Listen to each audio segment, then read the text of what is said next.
धनगरांना आदिवासींमधून आरक्षण देऊ नये म्हणून. आता मुख्यमंत्री त्याच्यात इंटरेस्टेड दिसतात.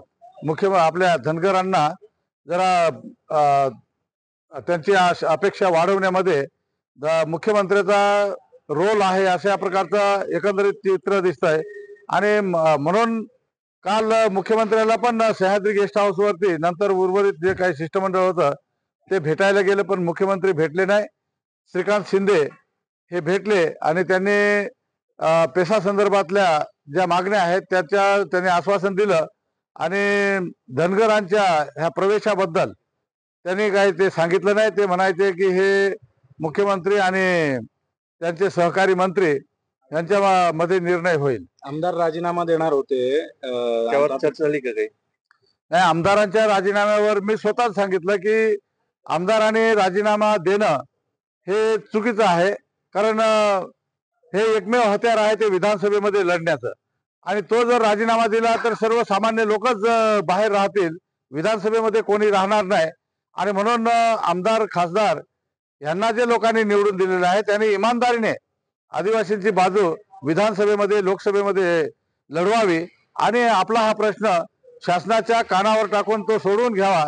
याच्यासाठी आमदार खासदारांनी राजीनामे देऊ नयेत असा सूर होता की हे राजीनामे देणार आहेत, आतापर्यंत का दिला नाही.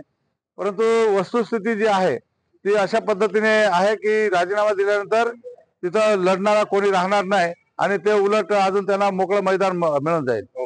मुख्यतः म्हणजे जे आजीमादी आमदार आणि खासदार यांना एकत्र करण्याचा प्रयत्न केला होता, त्यात माजी आमदार मधुकरराव पिचड आणि विजयकुमार गावित, त्याचबरोबर हे सगळं जे काही अरेंज करण्याचा प्रयत्न केला ते आपल्या महाराष्ट्र विधानसभेचे उपाध्यक्ष झिरवाळ साहेब आणि जवळजवळ 17-18 आमदार होते. आणि हे जे काही एकंदरीत 17 संवर्गाचा पेसा भरतीचा जो काही तिढा आहे ते सोडवण्याच्यासाठी त्याच्यावरती भरपूर मोठी चर्चा झाली.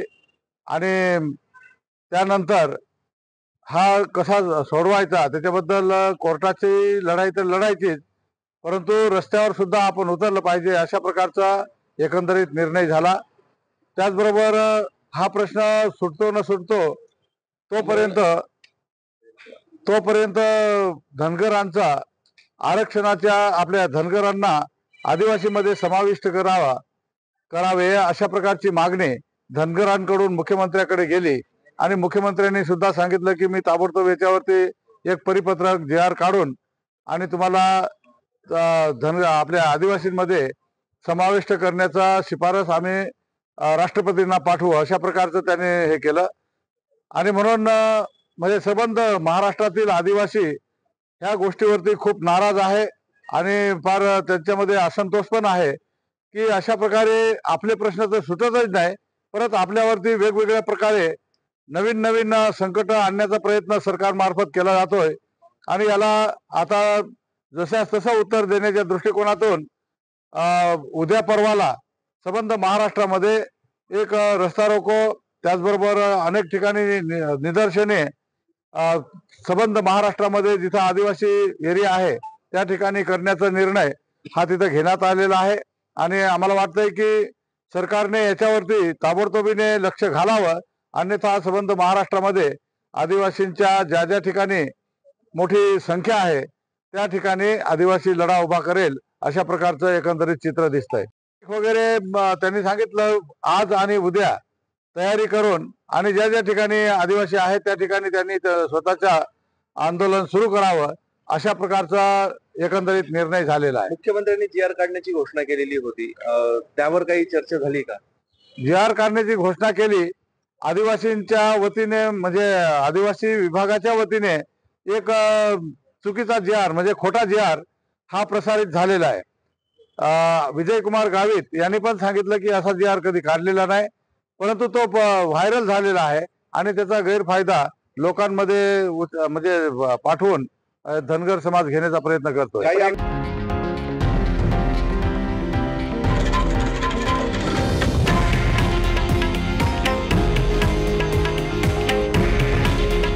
हे आहे देशातील नंबर 1 न्यूज नेटवर्क आणि आपण पाहत आहात TV9 मराठी.